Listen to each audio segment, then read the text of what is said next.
সবাইকে অভিবাদন। এই ভিডিওতে আমরা আলোচনা করতে যাচ্ছি কিভাবে কৌণিক রূপরেখা অর্থাৎ অ্যাঙ্গুলার আউটলাইন্স চিহ্নিত করা যায়, ফাইল করা যায় এবং গ্যাপের মধ্যে ইনসার্ট ফিট করা যায়। উদ্দেশ্য: এই ভিডিওর শেষে তোমরা এই সকল কাজগুলি করতে সক্ষম হবে। 1. প্লাস বা -5 মিনিটের নির্ভুলতা সহ অর্থাৎ অ্যাকিউরেসি মেনটেন করে পার্ট এ এবং পার্ট বি তে একটি কৌণিক অর্থাৎ অ্যাঙ্গুলার আউটলাইন চিহ্নিত করা। 2. H7 বা G6 অ্যাকিউরেসি মেনটেন করে পার্ট এ এবং পার্ট বি কে ফাইল করা। 3. ইনসার্টসগুলি ফিট করা। এসো এটা প্র্যাকটিক্যালি করার জন্য প্রয়োজনীয় সরঞ্জাম এবং উপকরণগুলি নিয়ে আলোচনা করি। ভার্নিয়ার হাইট গেজ একটি, ভার্নিয়ার বেভেল প্রোটেক্টর একটি, ভার্নিয়ার ক্যালিপার একটি, স্টিল রুল 300 মিলিমিটারের একটি, স্ক্রাইবার একটি, ফ্ল্যাট ফাইল 12 ইঞ্চ একটি, ডট পাঞ্চ সেন্টার একটি, বল পিন হ্যামার 250 গ্রামসের একটি। এসো এটা প্র্যাকটিক্যালি করার সিকোয়েন্স অর্থাৎ পর্যায়ক্রম নিয়ে আলোচনা করি। ডাইমেনশন অর্থাৎ মাপ অনুযায়ী কাঁচা মাল অর্থাৎ র ম্যাটেরিয়াল কাট করো। পার্ট এ এবং পার্ট বি তে রাইট অ্যাঙ্গেল ফাইল করো তথা ভার্নিয়ার হাইট গেজ ও ভার্নিয়ার বেভেল প্রোটেক্টর ব্যবহার করে চিহ্নিত করো। চিহ্নিত লাইন এবং আউটলাইনগুলি একটি সেন্টার পাঞ্চ ব্যবহার করে ডটেড লাইন তৈরি করো। হ্যাকস এবং চেইন ড্রিলিং দ্বারা অবাঞ্ছিত অর্থাৎ আনওয়ান্টেড ম্যাটেরিয়াল কেটে বাদ দাও।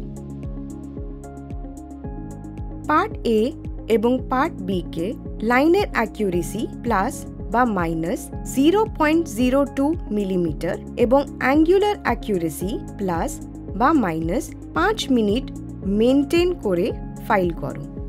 ভার্নিয়ার বেভেল প্রোটেক্টর দ্বারা অ্যাঙ্গুলার ডাইমেনশন চেক করো। পার্ট এ এবং পার্ট বি কে পরস্পরের সাথে ফিট করো এবং ফিনিশিং করো। সেফটি অ্যাঙ্গুলার ডাইমেনশন বা অ্যাঙ্গেল চিহ্নিত করার জন্য স্কেল বা সেট স্কোয়ার ব্যবহার করো না। ফিট করার জন্য হ্যামার ব্যবহার করো না। কাজের ক্রমটি প্র্যাকটিক্যালি করি। ধাপ 1. এই কাজটি করার জন্য একটি মাইল্ড স্টিলের সমতল এবং মসৃণ অর্থাৎ ফ্ল্যাট ও স্মুথ প্লেট নির্বাচন করো।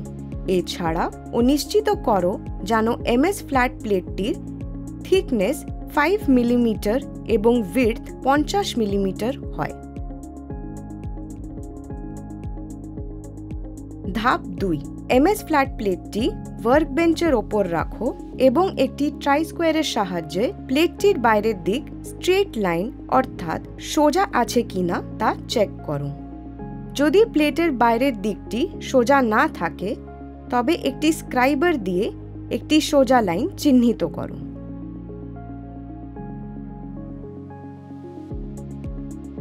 ধাপ 3.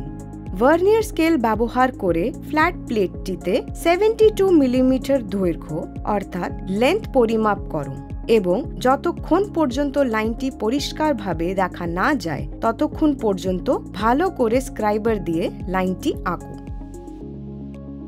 ধাপ 4. এখন বেঞ্চ ওয়াইজে ওয়ার্ক পিসটি ঠিক করে রাখো এবং ওয়াইসের লিভারটি ব্যবহার করে কাঁচটিকে ভালো করে টাইট করো যাতে ভাইসটি কাঁচটিকে শক্ত করে ধরে রাখে। ধাপ 5. একটি হ্যাকস দিয়ে ফ্ল্যাট প্লেটটি 72 মিলিমিটার লেন্থ মেনটেন করে কাট করো। ধাপ 6. এবার ওয়ার্কপিসটিকে এমনভাবে ঘুরিয়ে রাখো যাতে ওয়ার্কপিসের অতিরিক্ত ম্যাটেরিয়াল ভাইসের ওপর দিকে থাকে। একটি ফ্ল্যাট ফাইল ব্যবহার করে অতিরিক্ত ম্যাটেরিয়াল ফাইল করে সরিয়ে দাও। ধাপ 7. এখন একটি ভার্নিয়ার ক্যালিপার ব্যবহার করে এমএস টুকরাটি পরিমাপ করো যার লেন্থ এবং উইডথ যথাক্রমে 72 মিলিমিটার এবং 50 মিলিমিটার হয়। ধাপ 8, বেঞ্চ ভাইসের লিভার আনলক করো। ভাইসের জজের মধ্যে ওয়ার্কপিসটি ঠিকভাবে ধরো এবং ফ্ল্যাট ফাইল দিয়ে ওয়ার্কপিসের সারফেস ফাইল করো। ধাপ 9, ফাইল করার পর ওয়ার্কপিসটি একটি ভার্নিয়ার হাইট গেজের কাছে আনো। ধাপ 10, ভার্নিয়ার হাইট গেজ দ্বারা যে মার্কিং তৈরি করা হবে তা দেখার জন্য ওয়ার্কপিস থেকে চকের দাগ মুছে ফেলা হয়। ধাপ 13, অ্যাঙ্গেল ব্লকের সাথে ওয়ার্কপিসটিকে ধরে রেখে দেখানো স্কেচ অনুযায়ী প্রদত্ত ডাইমেনশন অনুসারে 5 মিলিমিটার এবং 18 মিলিমিটার তা মার্কিং করতে হবে। ধাপ 14, ভার্নিয়ার বেভেল প্রোটেক্টরের সাহায্যে প্রদত্ত মাত্রা অনুযায়ী 80 ডিগ্রি এবং 70 ডিগ্রি অ্যাঙ্গেলগুলি চিহ্নিত করো। ধাপ 15, ভার্নিয়ার হাইট গেজ এবং ভার্নিয়ার বেভেল প্রোটেক্টর দিয়ে মার্কিং করার পর একটি স্টিল রুলার এবং স্ক্রাইবারের সাহায্যে লাইনটি আঁকো। ধাপ 16, ওয়ার্কপিসটিতে ডট পাঞ্চ এবং বল পিন হ্যামার ব্যবহার করে লাইন বরাবর ছোট ছোট ডট মার্ক দিতে হবে যাতে তা দেখে সহজেই কাট করা যায়। ধাপ 17, ওয়ার্কপিসটি বেঞ্চ ভাইসের জয়ের মধ্যে একটি অ্যাঙ্গেলে ধরে রাখলে সোজা কাট করা যায়।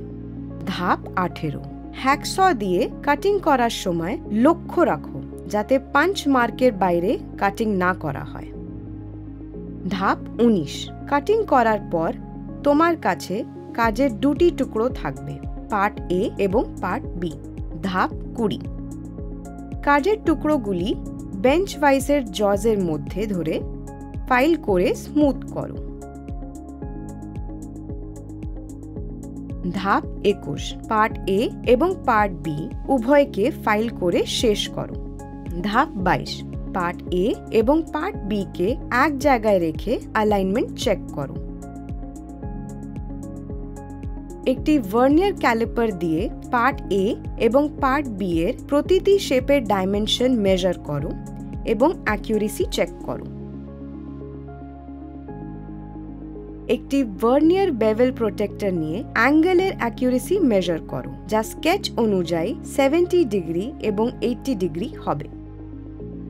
পার্ট এ এবং পার্ট বি এর মধ্যে ক্লিয়ারেন্স চেক করো যা স্ট্যান্ডার্ড অনুযায়ী H7 বা G6 হওয়া প্রয়োজন। H7 বা G6 ফিটিং এর স্ট্যান্ডার্ড অনুযায়ী মিনিমাম ক্লিয়ারেন্স হচ্ছে 0.007 মিলিমিটার এবং ম্যাক্সিমাম ক্লিয়ারেন্স হচ্ছে 0.041। এই পর্যন্ত এই ভিডিওতে আমরা আলোচনা করেছি কিভাবে কৌণিক রূপরেখা অর্থাৎ অ্যাঙ্গুলার আউটলাইন চিহ্নিত করতে হয়, ফাইল করতে হয় এবং প্রদত্ত মাত্রা অর্থাৎ ডাইমেনশন অনুযায়ী ইনসার্টগুলি গ্যাপে ফিট করতে হয় তথা অ্যাকুরেসি মেনটেন করতে হয়। এই ভিডিওটা দেখিবার জন্য ধন্যবাদ। তোমাদের দিন ভালো হোক।